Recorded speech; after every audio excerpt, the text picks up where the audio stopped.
Let's find the product of 30 times 25 using an area model and partial products.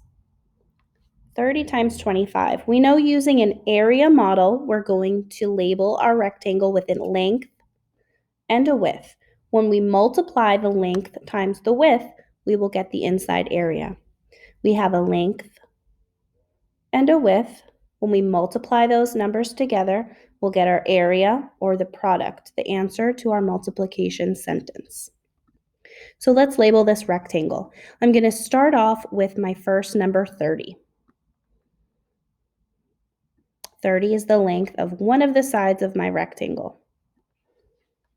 25 is the length of the other side of my rectangle, but I can decompose 25 into smaller parts that are easily multiplied by 30.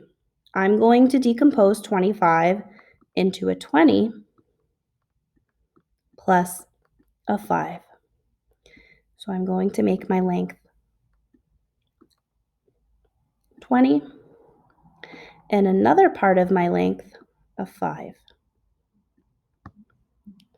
I can find the area of this larger rectangle by multiplying 30 times 20, and I can find the area of this smaller rectangle by doing 30 times 5.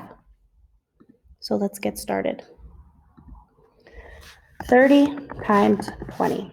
I know that 30 times 20 is the same as 3 tens times 2 tens.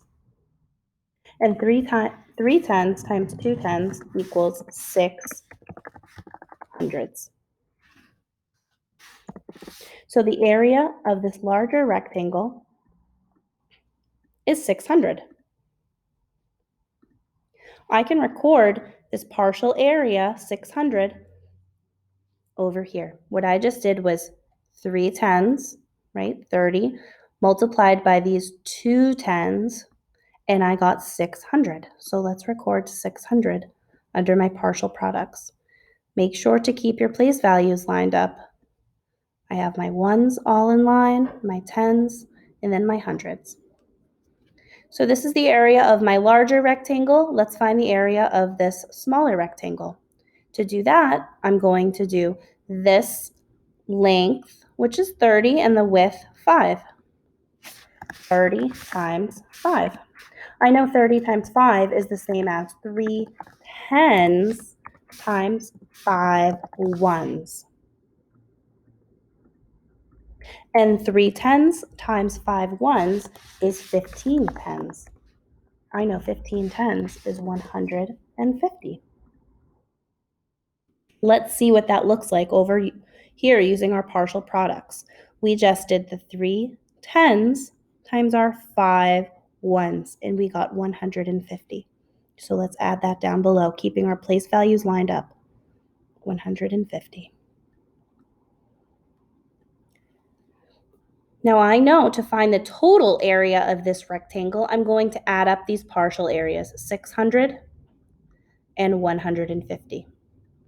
The same over here. I'm going to take these partial products, the product of 3 tens times 2 tens, and the partial product of 3 tens times 5 ones. I'm going to add those up, and I will get my answer.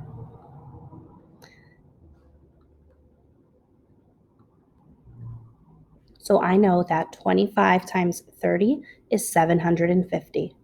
If I look over at my area model, 600 times 100 plus 150 is 750. So the product of 30 times 25 is 750. Now it's your turn to try one on your own.